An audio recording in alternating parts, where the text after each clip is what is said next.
I was having recently with somebody who doesn't often think about finances. And if you know me in my personal sphere of people, I don't really talk money or finances or retiring early or real estate much with my friends because I am not in the convincing business.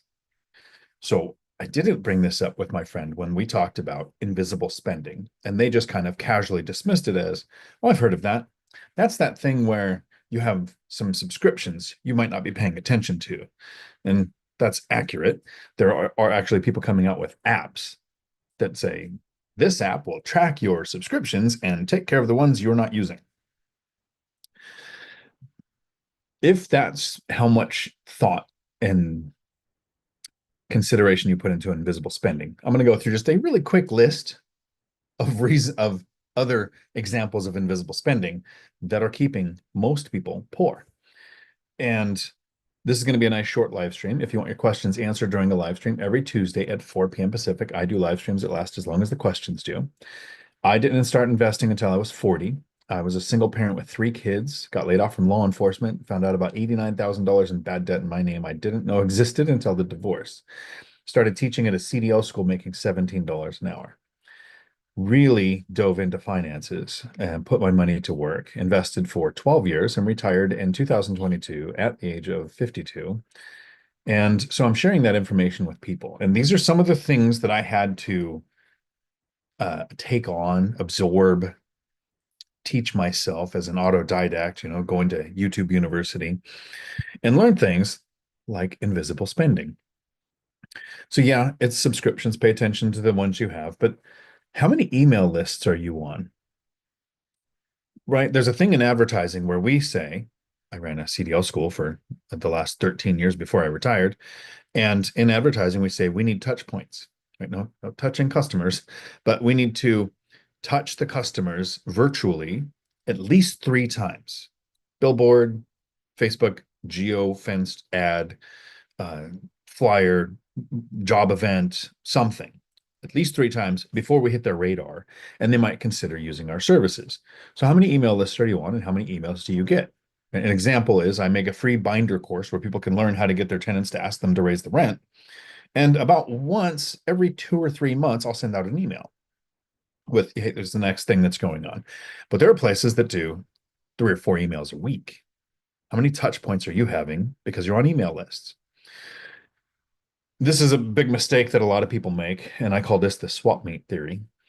Uh, Watching commercials. You will spend so much money that you don't recognize as spending, as because it'll become a need instead of a want, as a not even known about.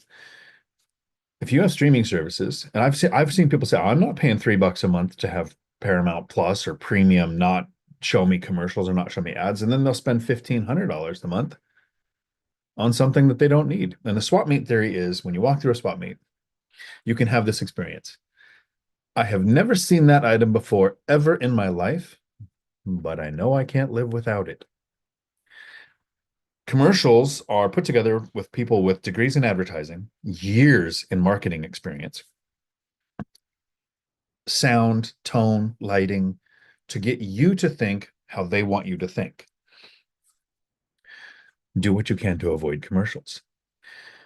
And an example of this is if there's 2 forms of homework in this video. The first one is the next time you're scrolling through social media and you see an ad pop up, hit the little X button and close it down.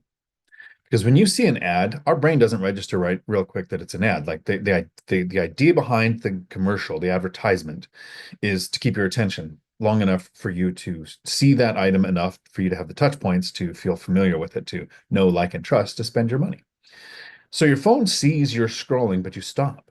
Well, it goes, okay, you must like the Toyota RAV4. Let me show you 500 commercials about that. Every other thing in your feed is going to be that. But if you hit the X button to close it out, on like 3 or 4 of them in a row, your algorithm will finally pick up on maybe you don't need to see that. Invisible spending. This one kills me because I know so many people that do this one. It is inconvenient to have to go and get food, so they DoorDash. Here's the second bit of homework in this video that I want you to actually do, because if you do some online research, you'll quickly find out that the internet is often wrong. Go into the restaurant that you like to get your lunch from or that you usually DoorDash from. Sit down one day, eat your meal, get whatever you want, the drink, the meal, everything that you would normally do. Write down the physical total of what you spent in that experience. And then one of your normal days that you DoorDash from the office because it's more convenient, DoorDash your normal meal. And you'll see the internet says you're going to spend somewhere around $5 to $7 more for DoorDash. I call that bull dookie. It almost doubles the price. You're going to have at some restaurants, I've done this with two near me, packaging fee. You tip the driver, the DoorDash fee. All of these fees that you might not see because it goes through an app that you just pay. And then physically write down what that actually cost you. And it'll be around 180% of what you would have cost you to go sit in the restaurant. So there's some people that say, meal prep, make your food at home, take it with you to work to save money. No, just go get it from the restaurant and you could save almost half the money you're spending. And I know people who sit at their house on a Saturday or Sunday and don't want to leave the house, so they have the food door dashed. But it's okay because she doesn't watch my content.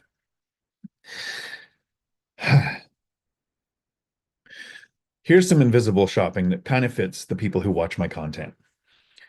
Let's say you own a rental or you own your house and you want to build a deck and you have a good contractor. They've done drywall work for you. They might have done plumbing, electric, something, windows, whatever. They're very well-rounded, got their license, give you good prices, and you want to build a deck. And they say, well, it's going to cost about $5,000. So materials, parts, labor. What's a small deck in your area or a big deck in the lower cost of area, living areas? There are people that will say, well, I have a good contractor. I'm just going to go with him. And this is an example I'm going to use from my own personal past, right? I joined the Marine Corps because that was so much easier than the family business. My family ran tree services, and one of my jobs, as the youngest of 13 siblings, was to be the estimator. I'd go bid jobs. Apparently, I'm okay at talking to people. And I'd be what we considered a good tree service, provided reasonable price, good work, fixed any mistakes we ever made, right? So I held us in like competition level, our family at the highest level in arborist skills. But our estimates were often impacted based on how much work we had lined up. If I had 2 months worth of work and an emergency job or a job that needed to be done soon, it would impact another customer or make us work a weekend, and the price would go up because then it would be worth it. Most contractors work under this premise.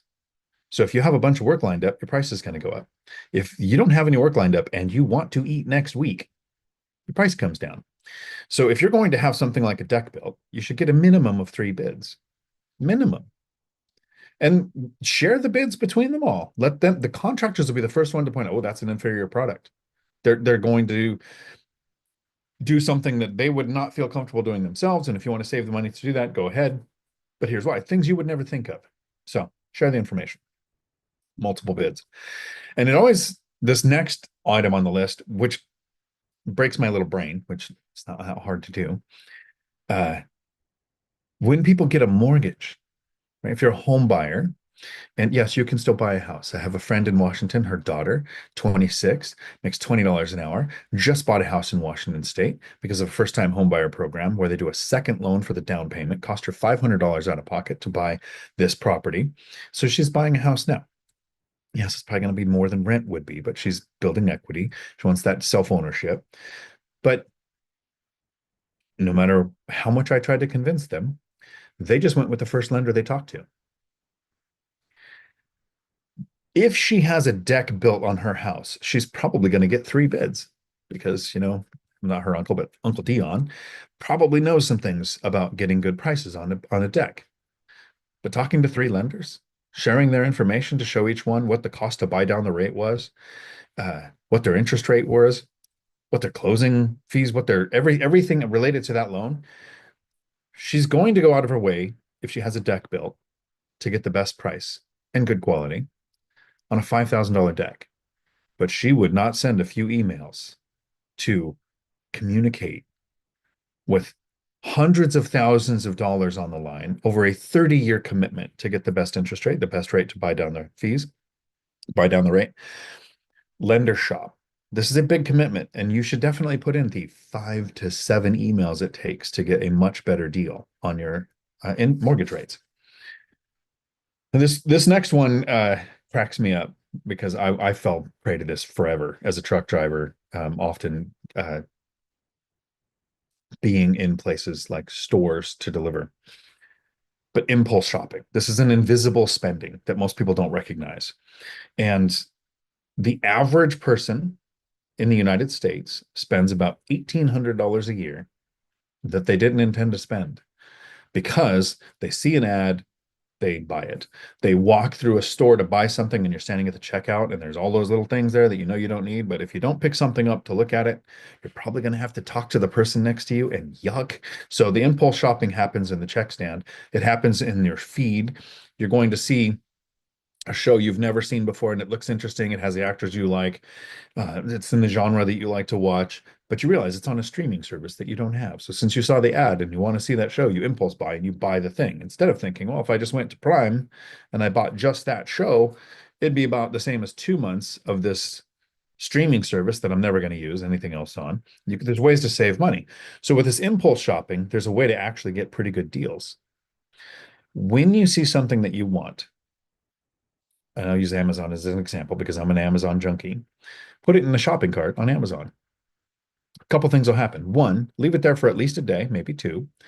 Your caveman brain will decide if you really want it or if it was an in the moment thing and you realize, okay, even just putting it in the shopping cart was enough exposure to that thing to where I don't really need it.